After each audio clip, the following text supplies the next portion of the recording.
Welcome back to another technical video. Today, I'll be going through your question, answering it, and hopefully finding that solution you're looking for.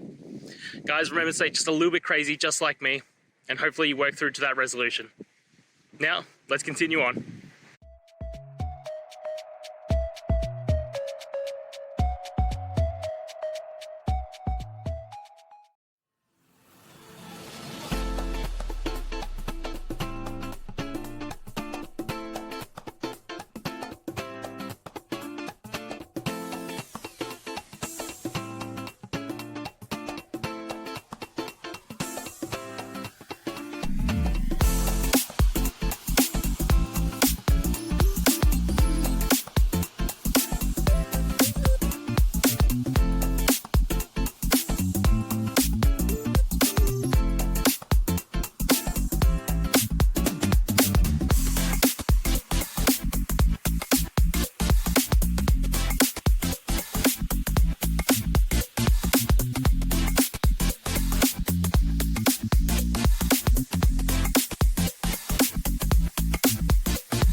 I hope that video helped find the resolution that you're looking for.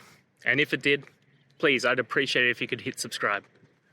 Until the next time that you need more technical help, I hope you have a great one. See ya.